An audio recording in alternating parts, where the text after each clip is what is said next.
안녕하십니까. 네. 목소리가 더 심해졌죠? 참나. 날이 갈수록 더 심해져. 자, 오늘 7, 8월, 5, 6월 강의 종강이죠. 뒤에 이제 민트법이 남았는데, 민트법은 3, 4월 달에 한 번 했고요. 지난번에 말씀드린 대로 문제풀이 하면서 한 번 더 할 겁니다. 그래서 2번 정도 하면 돼요. 민트법은. 특히 문제풀이 할 때 시험에 나올 것들만 체크해서 그것만 가지고 시험장 가시면 6문제 중에서 그냥 보통 3문제, 조금 그날 운빨이 따르면 4문제, 그 정도 맞추면 됩니다. 민사특별법은. 특히 양이 많은 집합건물법, 이건 볼 생각하지 마세요. 괜히 봤다가 본인만 괴롭습니다. 집합건물법이 양이 오지게 많은데 그거 막 열심히 공부하는 분들이 있어. 한 문제 맞춰보겠다고. 가성비라는 게 안 나오죠, 그죠? 그럴 필요가 없어요. 그렇게 할 겁니다. 그 다음에 요약집은 나왔는데 문제집이 아직 안 나왔고요. 다음 주 화요일쯤 나올 거예요. 그러면 이제 진도표 저기 써붙여놨는데 거기 보면 비고란에 제가 7, 8월 달을 어떻게 보내야 되는지 싹 써놨어요. 그대로 해주셔야 돼. 그대로 하면 저하고 같이 7, 8월 달 민법을 6번을 반복하게 됩니다. 2달 동안 민법을 중요한 걸 6번을 반복하면요. 뭐 이렇게 말씀드렸으면 그렇지만 사람이라면 시험장 가서 생각이 납니다. 지금까지 좀 설렁설렁 공부하셨던 분들이라 하더라도 7, 8월 달만큼은 제가 써놓은 거 그대로 따라오세요. 좀 벅차요. 힘들고 다른 과목도 있고 하기 때문에. 근데 할 수 있어요. 충분히. 할 수 있게끔 제가 써놨어요. 그렇게 꼭 따라오세요. 그러면 시험장에서 한 80점 맞으면 되죠. 민법. 그죠? 80점 맞으면 되죠. 뭐. 그럼 뭐 개론 40점 딱 꽈락 넘겨도 합격하니까 그렇게 목표 삼고 7, 8월 달 진행할 겁니다. 자, 이제 371페이지 계약의 해제할 차례죠. 자, 계약 총론 보고 있습니다. 계약 총론은 계약의 의, 그 다음에 계약 자유원칙, 그 제한에 대한 약관규제법 그게 하나 있었고요. 계약의 종류, 특히 쌍무, 편무, 유상무상, 낙성, 요물계약 구별하는 거. 세 번째, 계약의 성립, 청약과 승낙의 의사합참 계약 성립과 의사실현과 교차 청약에 한 계약 성립 이거 있었죠. 그리고 계약 체결상의 과실 책임. 원시효 불능일 때 손해배상 책임이 있었고요. 쌍무계약의 효력 2가지 제도가 나왔어요. 동시 이행의 항변권하고 위험부담. 그리고 마지막으로 제3자를 위한 계약이라는 걸 했습니다. 그죠? 마지막이 뭐냐? 계약이 체결되었을 때 특히 쌍무계약 같은 경우에 양당사자에게 채권 채무가 생기는데 그걸 서로 이행을 하면 아무 문제가 없죠. 그죠? 소유권 넘겨주고 대금 지급하고 그러면 둘 사이가 아주 아름답게 끝이 날 거예요. 그런데 그걸 이행하지 않는 경우, 소유권 안 넘겨주거나 대금을 지급하지 않거나 이런 걸 뭐라고 불러요? 싸잡아서 뭐라고 불러요? 채무불이행 이렇게 부르죠. 채무불이행. 그 채무불이행이 있을 때 그걸 해결하는 제도, 그게 해지 이렇게 되죠. 그러니까 당사자 사이에 채무 불이행이 있게 되면 그 계약 관계를 종결시켜야 되고요. 그 종결시키는 방법으로 해제와 해지라는 제도를 만들어 놨습니다. 약간의 차이는 있죠. 요건 모든 계약에 적용이 돼요. 해제는. 요거는 임대차와 같이 기간이 정해져 있는 계약, 언제부터 언제까지, 요거 계속적 계약이라고 하죠. 그 계속적 계약에만 적용되는 게 해지예요. 시험 문제는 당연히 모든 계약에 적용되는 해제를 중심으로 출제가 됩니다. 요거는 계약을 소급해서 소멸시키죠. 요거는 장래를 향하여 소멸시킵니다. 요거는 주고받은 걸 돌려주고 돌려받는 원상회복 의무가 생겨요. 근데 요거는 기존에 이행했던 건 그대로 두고 장래 정산의 의무가 생기게 되죠. 다만 둘 다 공통적으로 손해배상 청구는 따로 할 수 있도록 해놨습니다. 거기 나중에 보게 되는 551조 계약의 해지 또는 해제는 손해배상 청구에 영향을 미치지 않는다. 당연하죠. 둘 다 제도가 만들어진 이유가 뭐예요? 채무 불이행 때문에 만들어진 거예요. 그러니까 계약을 해제 또는 해지한 자는 상대방이 채무 불이행했으니까 그 손해배상을 따로 청구할 수 있어야 되겠죠. 그게 551조입니다. 나중에 뒤에서 보게 됩니다. 자, 그 중에서 이제 해제가 핵심이라 그랬고요. 해제는 개념 요소가 이렇게 되죠.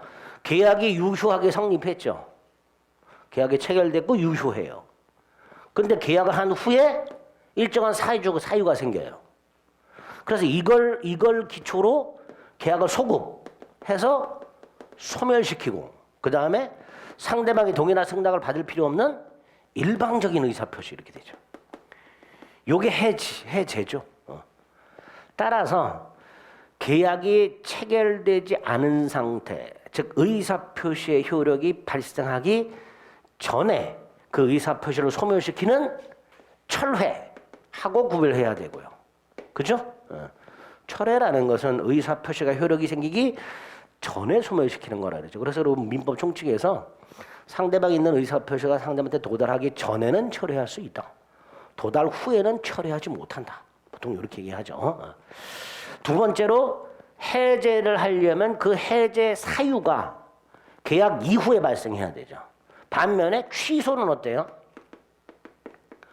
취소 사유는 행위 당시 계약을 할 때 법에서 정해놓은 제한 능력 차고 사기 강박이 있어야 취소가 되죠. 그러니까 해제하고 취소는 그 사유가 언제 발생했느냐 일단 그거 가지고 구별이 되는 거예요.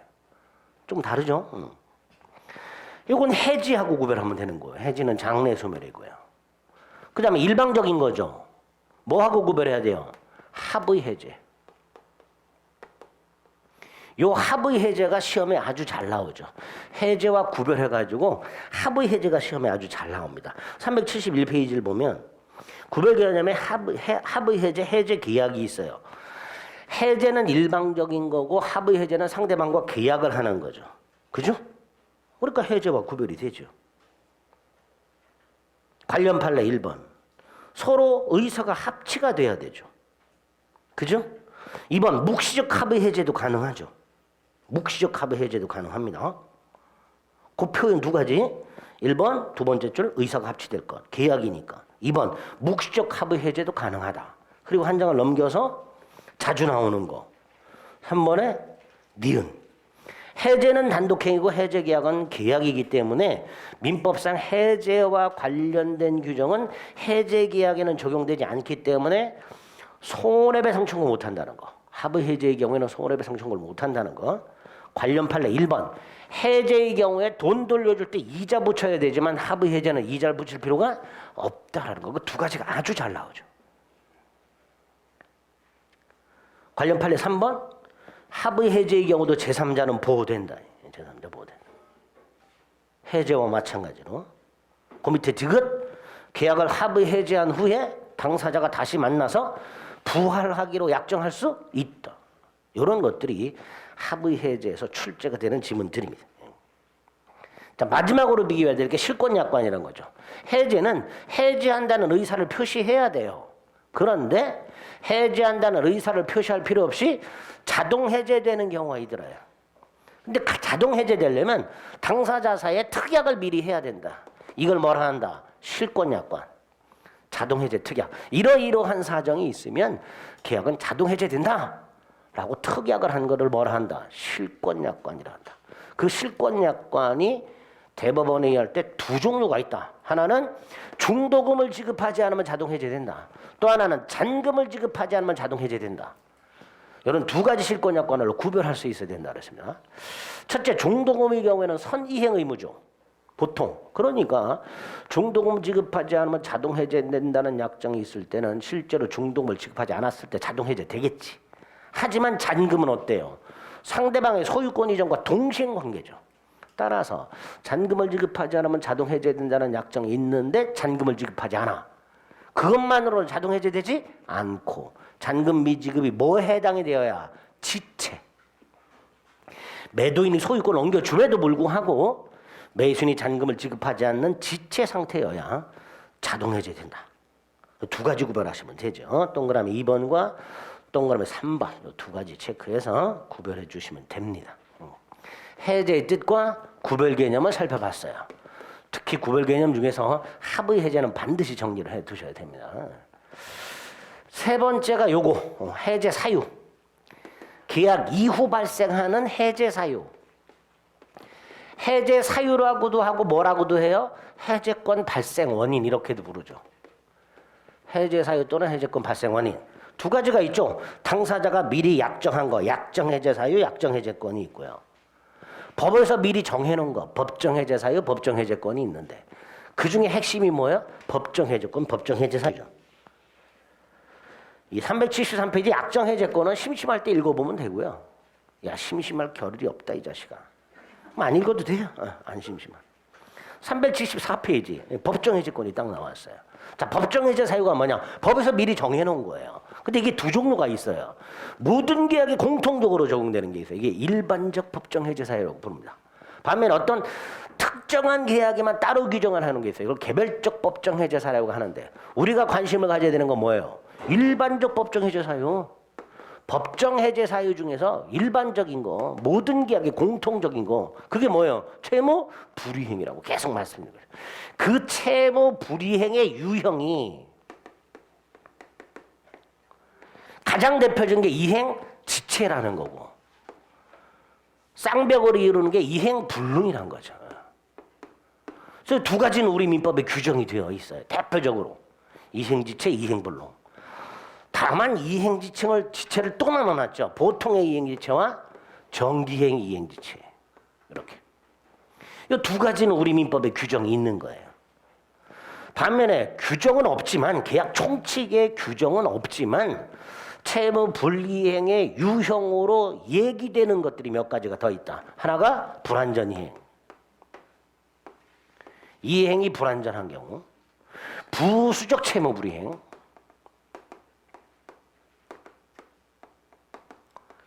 이행지체의 동전의 양면에 하나 있죠. 뭐 수령지체. 매수인이 대금을 지급하지 않아. 그래서 물건을 수령을 못해. 그게 수령지체죠. 이런 것들이 채무불이행의 유형으로 얘기되는 것들이에요. 그럼 이 두 가지는 우리 민법에 어떻게 규정이 되어 있고 그와 관해서 문제가 될 수 있는 게 뭐가 있는가, 그런 거 체크하시면 되고, 요거는 해제권이 어떨 때 생기는가, 그것만 체크하시면 되는 거죠. 그래서 374페이지에 보면 양가로 1번에 동그라미 1번 이행지체가 나왔죠. 544조. 당사자 일방이 그 채무를 이행하지 아니하는 때, 이행할 수 있는데 정당한 이유 없이 이행하지 않는 거, 이런 걸 이행지체로 합니다. 자, 이때 상대방은 바로 계약을 해지하는 게 아니라 이행지체한 채무자에게 기회를 한 번 더 줘라. 어떻게? 상당한 기간을 정해서 이행을 최고하고 그래도 이행하지 않으면 해지할 수 있다. 즉 보통의 이행지체는 최고 후 해제를 규정해요. 그죠? 최고 후 해제를 규정. 그게 포인트. 다만 단서에 뭐라고 돼 있어요? 채무자가 미리 이행하지 않을 의사를 표시한대. 자, 채무자가 미리 이행하지 아니할 의사를 표시했다는 게 뭐냐? 이행 거절이라고 보통 부르죠. 줄여가지고.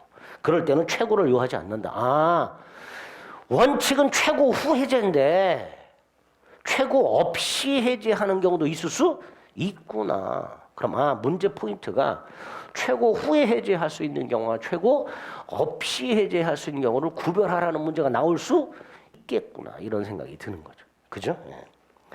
이행지체 뜻이 있고 니은의 해제권 발생 원인을 봅니다. A.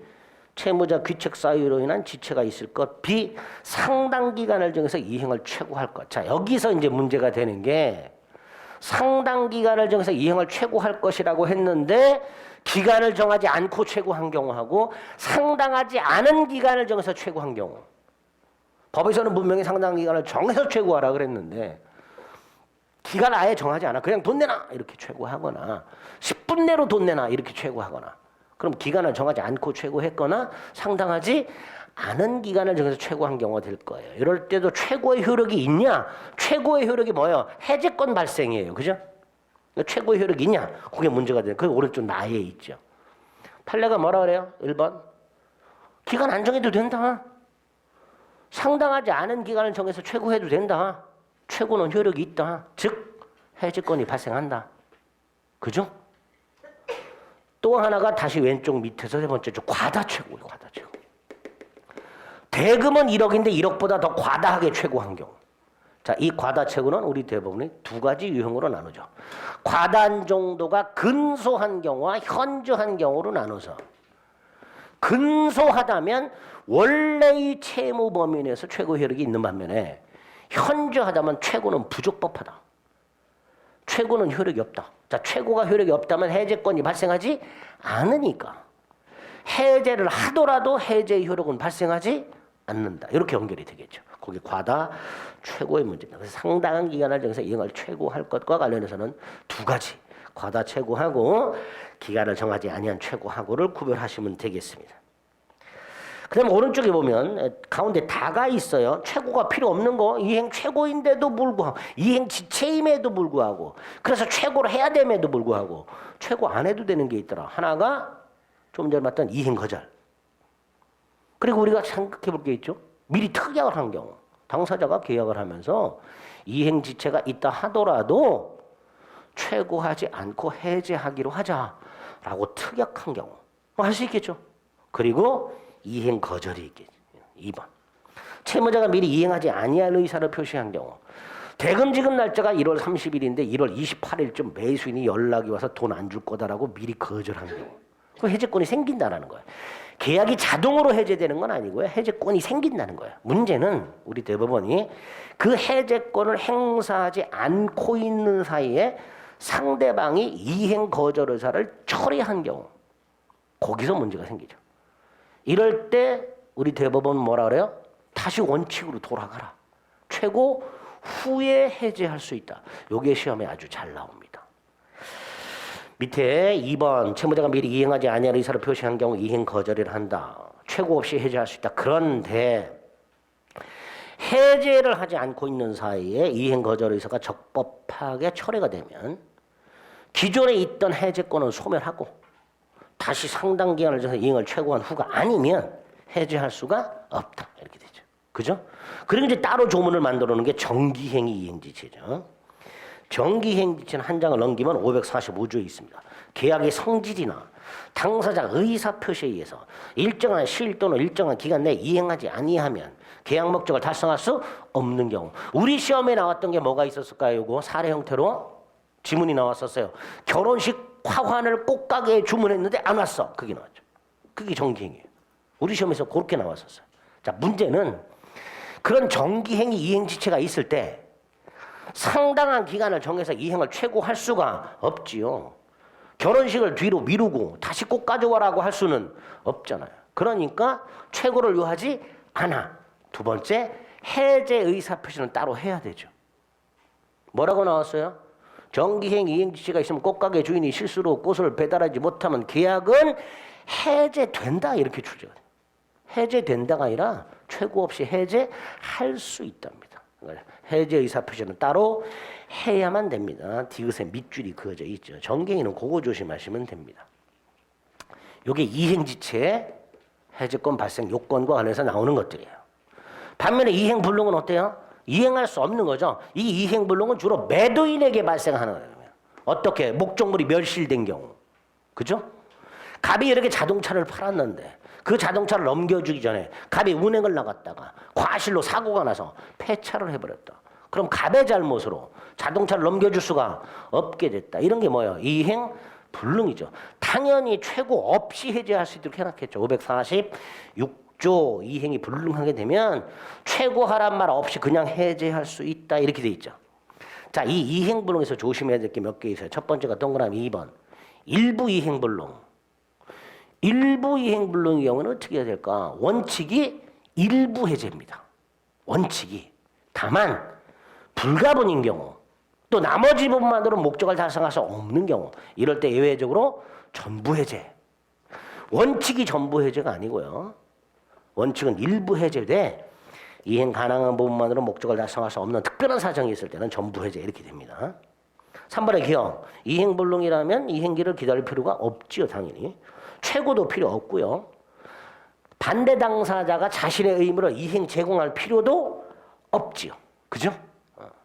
그냥 해제할 수 있습니다. 그 다음에 그 관련 판례예요. 보세요. 각과 을사에 A 토지를 매매했는데 이게 압류가 됐어요. 압류가 됐다면 못 넘겨주잖아요. 그러니까 의뢰 입장에서는 이렇게 목적물이 압류가 됐다. 뭐 이전 등기 채권이 압류가 됐든 땅이 압류가 됐든 갑이 을에게 압류라는 건 처분 금지효가 있단 말이에요. 그러니까 못 넘겨주는 상황이 되는 거예요. 따라서 요 압류된 걸로 또는 가압류된 걸로 이행 불능으로 볼 수 있느냐에 문제가 생기는데 대부분은 이걸 나눠서 본다 그랬어요. 자, 압류나 가압류는 보통 누가 해요? 갑의 채권자가 해요. 그죠? 갑의 채권자가 한단 말이에요. 근데 얘가 돈이 있어.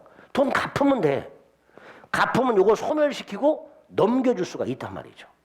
그러니까 단순히 매매 목적물이 압류나 가압류가 돼 있다는 것만으로는 이행불능이 아니다 말이죠. 그래서 플러스 갑이 뭐가 있을 때? 돈이 없을 때. 돈을 갚고 저 가압류를 소멸시킬 만한 돈이 없을 때, 이럴 때 이행불능이 된다. 그래서 그 밑에 관련 판례에서는 다 읽지 마시고요. 첫 번째 줄 가압류, 두 번째 줄 무자력, 이 두 개만 딱 눈에 띄면 돼요. 만약에 무자력이란 말이 없으면 이행불능이 아닌 거예요. 그래서 그 관련 판례는 첫 번째 줄 가압류, 두 번째 줄 무자력, 세 번째 줄 이행불능, 이렇게 연결해서 머릿속에 넣어두셔야 됩니다. 그 다음에 그 밑에 있는 니은은요, 우리 시험범위 바깥에 있는 건데요. 이행불능, 계약 해지하고 손해배상을 청구하겠죠.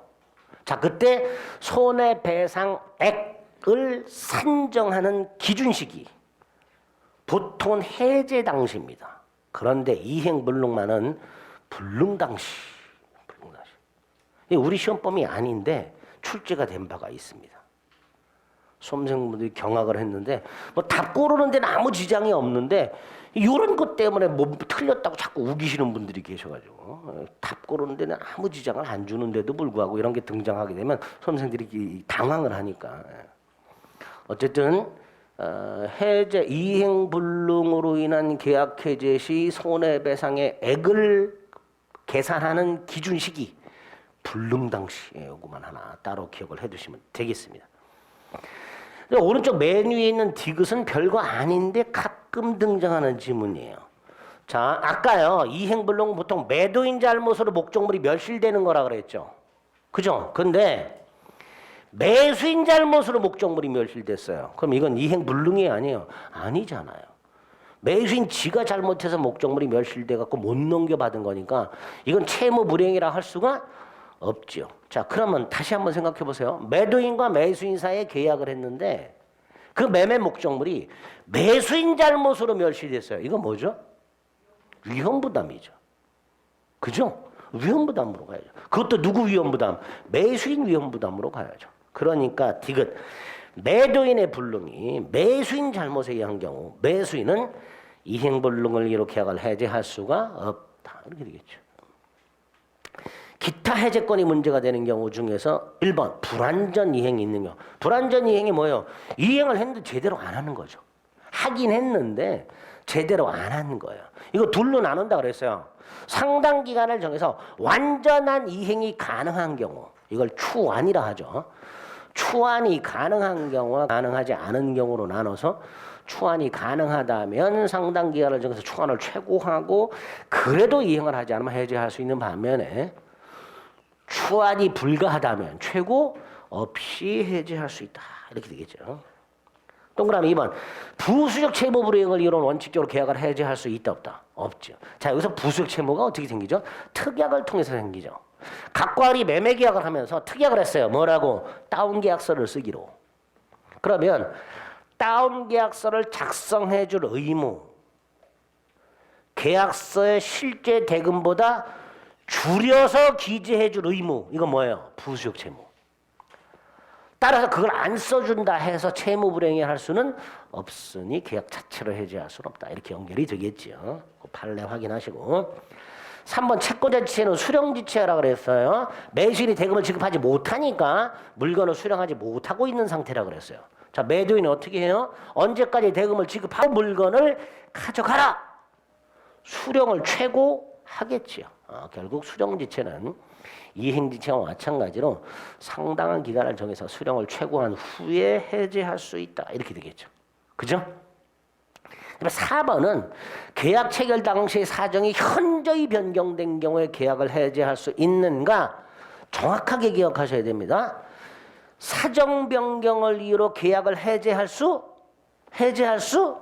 있다요. 있다. 있는데 단 아직까지 우리 대법원이 계약을 해제할 만한 사정 변경을 인정한 적이 없어요. 그게 그거 아니냐 싶지만 달라요. 가능성을 열어놓은 것과 여러분들 수업 시간에 절대로 나가지 마세요. 이렇게 한 것과 나갈 수는 있는데 부득이한 사유가 있어야 됩니다. 그거 다르죠. 그죠? 근데 제가 아직까지 부득이한 사유로 인정한 적이 없어. 다르죠. 완전히 나가는 걸 봉쇄하는 거하고 부득이한 사유가 있으면 나가실 수 있는데 아직까지 부득이한 사유를 인정하지 않고 있는 거하고 다르잖아요. 결론은 똑같더라도. 그죠? 네, 마찬가지예요. 사정 변경을 이유로 해제할 수 있다. 그리고 대법원이 사정 변경을 이유로 계약을 해제하려면 요러한 요건이 필요하다라고 엄격하게 요건을 제시해요. 그리고 아직까지 그러한 사정 변경을 인정한 적이 없어요. 대표적으로 두 가지가 있는데 하나가 매매 계약을 체결하고 9년이라는 장구한 세월이 흘렀고 중간에 화폐 계약이 있어서 매매 목적물의 가격이 1,800배 폭등. 계약을 해제할 만한 사정 변경? 아니다 말이죠. 그 정도는 계약을 해제할 만한 사정 변경이 아니다. 또 하나가 지방자치단체부터 땅을 샀어요. 거기 팔레 1번. 음식점, 건물을 지어서 음식점을 운영하려고 지방자치단체로부터 땅을 샀어. 근데 그 지방자치단체가 공공용지로 묶어버렸어. 사정 변경됐죠? 그럼 당연히 땅 산 사람은 뭐라 그럴까요? 사정이 현저히 변경됐으니까 계약을 해제하겠다 그랬겠죠. 법원은 뭐라 그랬을까? 그 정도 가지고는 계약을 해제할 만한 사정 변경이 아니다. 그래서 결론. 사정 변경을 이유로 계약을 해제할 수 있다. 그러나 아직까지 계약을 해제할 만한 사정 변경을 인정한 적은 없다. 이렇게 기억을 해두셔야 됩니다. 판례는 그 정도고요. 그다음에 다음 페이지 보면 정리가 되어 있어요. 최고 없이 해제권이 발생하는 경우 앞에 쫙 보신 다음에 따로 이렇게 정리를 한번 해주시면 됩니다. 자, 5번 해제권이 생겼어요. 첫째, 해제할지 말지는 해제권자의 자유죠. 해제권자는 계약을 해제할 수도 있고 해제하지 않고 상대방을 계속 최고할 수도 있고. 그죠? 두 번째, 해제권을 행사한다면 첫째, 명시묵시 불문하죠. 두 번째, 분류식이죠. 서면으로 할 수도 있고 구두로 할 수도 있죠. 그죠? 세 번째, 다수인 경우. 해제권자가 수인, 상대방이 수인. 어떻게 해야 돼요? 전원이 행사하라, 전원에게 행사하라. 그죠?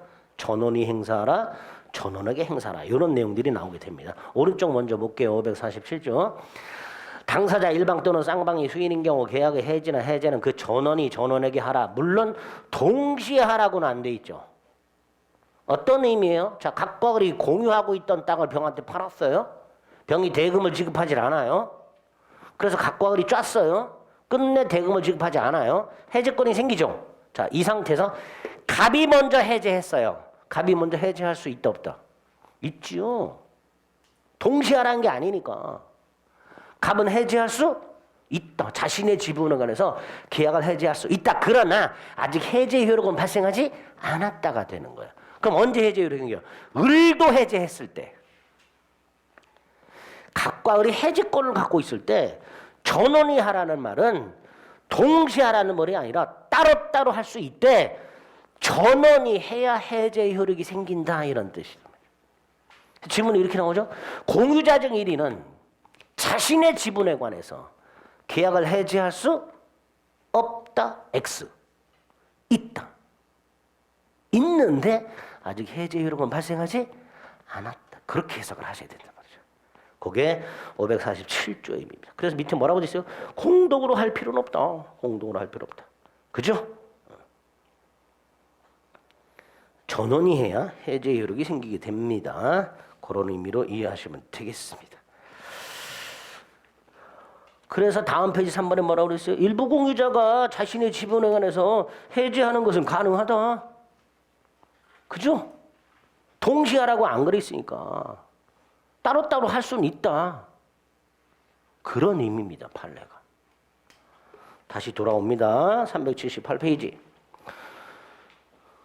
해제권 행사 방법. 동그라미 1번 자유다. 2번 일방적인 거다. 3번 서면 또는 구두로 할 수 있다.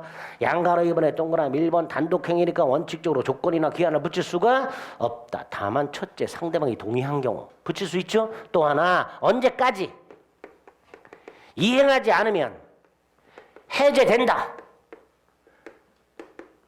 해제 의사를 이미 표시했지만 이행하지 않아야 효력이 생겨요. 그죠?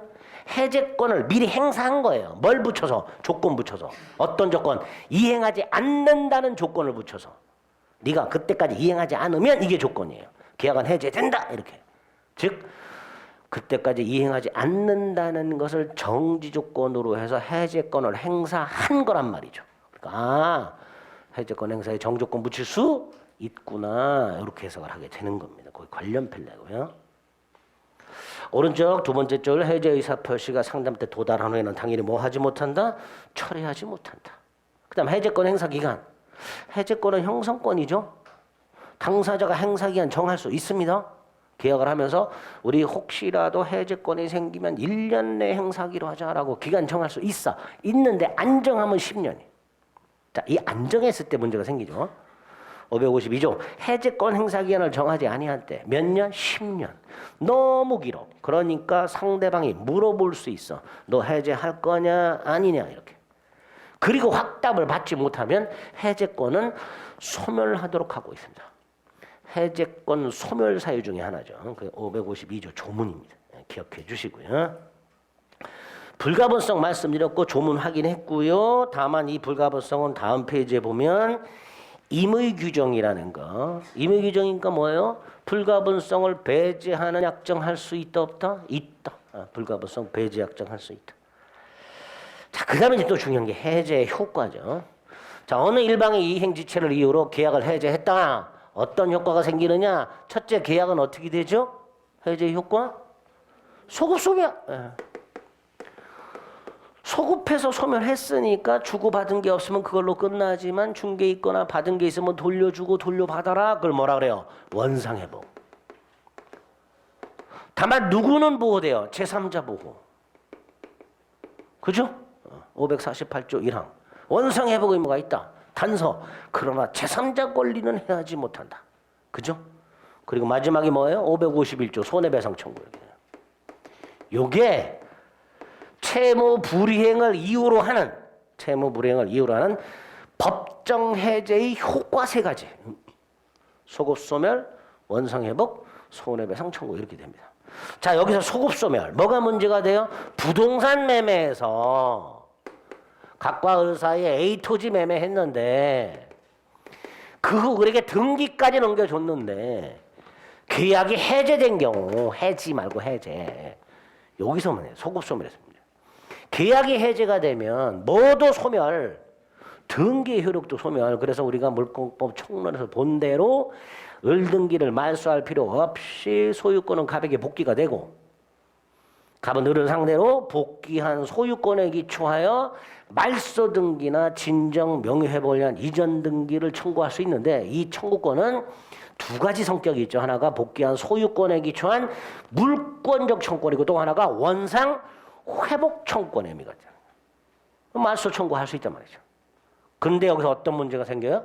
을이 병한테 팔아먹었을 때 을이 병과 거래했을 때 어떻게 할 거냐 말이죠. 보호하자 말이지. 등기행 공신력이 인정 안 되니까 규정이 없으면 병은 보호를 못 받는단 말이에요. 그러니까 548조 1항 단서에서 제3자를 보호하도록 하고 있더란 말이죠. 여기서 아주 중요하죠. 제3자가 도대체 누구냐예요. 제3자가 도대체 누구냐? 첫째. 계약이 해제되기 전 을과 거래한 제3자가 있을 수 있죠. 얘는 선악불문. 선악불문. 일단 선악불문하고 보호된다. 왜? 해제 전이잖아요. 그러니까 이 병은 각과 을의 계약이 해제되었다는 사실, 을등기가 무효가 되었다는 사실에 대해서 선악이 있을 수 없잖아요. 아직 벌어지지도 않은 일이니까. 선악불문 이렇게 되는 거예요. 반면에 해제 후 말소 등기 전 요 사이는 해제가 이미 됐죠. 을등기 무효가 됐죠. 그 무효임을 모르는 제3자 이렇게 되면 모르는 제3자 이렇게 선이만 된단 말이에요. 두 그룹이 있단 말이죠. 원래 548조 1항 당한서는 제3자라고만 돼 있기 때문에 요 놈만 보호되는 거예요. 근데 대법원이 확장을 하고 있단 말이죠. 제3자 보호 범위를 확장하고 있다. 해제 전 선악불문, 해제 후 말소 등기 전 선의. 두 번째, 요놈 소유권을 되찾아갔잖아요. 그놈보다 요놈이 보호돼야 되잖아. 그러니까 얘는 겉에서 봤을 때 완전한 권리자로 보여야 돼요. 그래서 부동산은 등기가 돼 있어야 되고 동산은 점유를 하고 있어야 된단 말이죠. 그게 제3자란 말이에요. 그런 기준에 따라서 보호되는 제3자와 아닌 자를 구별하라. 요게 시험에 나오게 됩니다. 그거 조금 이따 볼게요. 어쨌든 계약이 해제됐다. 소급 소멸하고 원상 회복이 뭐가 생기는데 제3자가 보호된다. 여기까지. 380페이지 6번의 해제 효과 양가로 2번에 동그라미 1번, 동그라미 2번, 동그라미 3번 여기까지 말씀을 드린 거예요. 그리고 오른쪽 원상 회복 의무가 생기되 1항 원상 회복 의무가 있다. 제3자 권리를 해하지 못한다. 자, 이때 동그라미 2번 밑으로 내려가서 원상 회복은 뭐예요? 부당이득 받는 성질, 부당이득. 받은 거 돌려주고 준 거 돌려받는 거. 그런데 우리 부당이득이 선악에 따라서 반환 범위가 달랐었어요. 그죠? 선이라면 이익 현존 한도, 악의라면 이익에다 이자 붙이고 손해까지. 근데 특칙이 하나 있었어요. 제한 능력. 선악불문 이익 현존 한도 배상. 그죠? 또 하나의 특칙이 원상 회복이에요. 선악불문 전부 반환. 선악불문 뭐라고요? 전부 반환. 선악을 따지지 않고 당사자는 전부 반환해라. 그래서 부당이득 반환의 특칙이다. 그래서 3번의 기억 선악불문하고 받은 이익 전부다. 받은 게 물건이라면 니은 A 그 물건 자체를 반환해라. B 만약에 물건 반환이 불가능하다면 가액도 반환해라. C 과실도 돌려줘라. 그죠? 전부 돌려줘라. 전부 돌려줘라. 그럼 다음 페이지 돈 받은 놈은 돈 돌려줘라. 이자도 붙여라. 언제부터? 받은 날부터. 그죠? 자, 이때 이 이자 연체 이자예요? 대금 반환을 연체했기 때문에 지급하는 이자예요? 아니잖아요. 원상회복 부당이득 반환 이자잖아요. 그죠? 그러니까 당사자 사이에 아무리 연체이자 약정이 있다 하더라도 이 이자는 연체율로 계산해서는 안 되고 법정이자로 계산해서 반환해라. 받은 날부터 가산한다는 거. 보통 받은 날의 다음 날로 출제가 되는 경우가 있고요. 두 번째, 이 이자의 성격은 금전 반환 의무 지체에 따르는 지연배상이다 이렇게 출제가 되는 경우도 있어요. 아닙니다. 금전 반환 의무 지체에 따른 지연배상이 아니라 원상회복 의무 부당이득 반환 의무의 일종이다. 이렇게 되죠. 당연히 4번 동시이행 관계죠. 그죠? 받은 거 돌려주고 준 거 돌려받는 원상회복 의무는 무슨 관계? 동시이행 관계. 그리고 제3자가 나와요. 제3자. 대원칙이 원상회복 의무가 있는데 제3자가 존재한다면 이 원상회복 의무가 제한되는 거란 말이에요. 갑은 소유권을 되찾아와야 되는데 병이 소유권을 취득했다면 갑은 소유권을 되찾아올 수가 없게 된단 말이에요. 제3자 보호 규정이 있습니다. 의 특별 규정이죠. 그래서 관련 판례 뭐라고 돼 있어요? 목적물이 제3자에게 소유권 이전 등기가 되면 갑을 간의 계약이 해제되었다 하더라도 소유권이 당연히 갑에게 복귀하지 않는다. 제3자 보호해야 되니까. 자, 이때 2번 제3자의 의미. 해제된 계약으로부터 생긴 효과를 기초해서 새로운 이해관계를 가졌고 엔드 등기나 인도 등을 통해서 겉으로 봤을 때 완전한 권리를 취득한 자여야 한다. 그죠? 겉으로 봤을 때 완전한 권리를 취득해야 된다. 따라서 니은 해제에 의해서 소멸하는 채권을 양수한 사람. 채권 양수하면 등기가 되나요? 안 되잖아요. 아파트 분양권 사면 등기가 되나요? 안 되잖아요. 그러니까 채권 양수한 사람, 채권 자체를 압류한 사람, 채권을 넘겨받은 사람 이런 사람들은 보호되는 제3자가 아니다. 답으로 나왔던 게 아파트 분양권 양수인이죠. 아파트 분양권을 산 사람은 분양계약이 해제되면 보호되냐? 안 된단 말이죠. 또 디귿 당사자의 포괄 승계인 안 되겠죠. 또 제3자를 위한 계약이 해제됐을 때 그 제3자 보호 안 된단 말이죠. 그죠? 오른쪽 리얼 미등기 무허가 건물을 샀어. 을이 다시 병한테 팔았고 얘가 미등기 무허가 건물 관리대장의 소유자로 등재가 되고 나서 갑을간의 계약이 해제됐을 때 얘가 보호되냐? 안 된다. 무허가 미등기 건물 관리대장을 등기부라 할 수는 없지 않냐. 보호 안 된다. 그죠? 미음 각과 을이 토지를 매매했고 을이 그 땅에 건물을 지었고 그 건물을 병한테 판 상태에서 갑을간의 계약이 해제되었을 때 이 건물 양수인 토지하고 아무 상관이 없으니까 보호되는 제3자가 아니다 이렇게 되겠죠. 그죠? 그다음에 동그라미 한번 제3자 범위 확대 뭐죠? 아까 말씀드린 대로 해제 후 말소 등기 전 제3자 선의 제3자가 보호된다. 확대하고 있단 말이죠.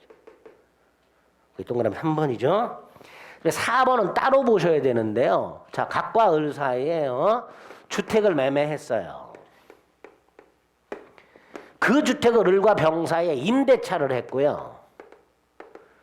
얘가 인도 및 주민등록을 통해서 대항력을 갖추고 있어요. 근데 갑을간의 계약이 해제가 돼요. 주택임대차의 보호법에 보면 요 놈이 임대인 지위로 상기한 걸로 보죠. 다시 말해서 병은 갑에게 임차권을 주장할 수 있게 됩니다. 결국 주택매매, 주택임대차 후 주택매매가 해제가 되면 임차인은 보호된다. 이게 대원칙이에요. 판례 할 때. 그런데 안 되는 놈이 한 놈이다. 안 되는 놈이. 어떤 놈이냐? 요 놈이 요 주택매수인이 등기는 하지 않은 채 등기 안 했으니까 아직 소유권을 취득하지 못한 채 갑으로부터 뭐를 부여받아? 임대 또는 전세 권한을 부여받아. 을이 갑할 때 그랬겠죠. 잔금은 내가 이 주택을 병한테 임대해서 보증금을 받아갖고 지급하겠다. 갑이 그렇게 해라. 그래서 임대 권한을 줬어요. 그 상태에서 임대차 했는데 잔금을 안 줘. 그래서 갑이 계약을 해제했어. 이때 요놈 보호된다 안 된다? 안 된다. 보호 안 되는 놈이 하나 있다. 임차인 중에 관련 판례 3번. 그러니까 주택 임차인은 보호되는 게 대원칙이지만 안 되는 놈이 하나 있다. 그게 관련 판례 3번이다. 그 관련 판례 3번의 포인트가 뭐다? 매도인 갑으로부터 주택에 대해서 뭘 부여받아? 임대 또는 전세 권한을 부여받아 임대차한 경우. 그 임차인은 보호되지 않는다. 그래서 병은 갑에게 임차권으로 대항할 수가 없다. 대항할 수가 없다. 그죠? 그거 한 놈 조심해 주시면 되겠습니다.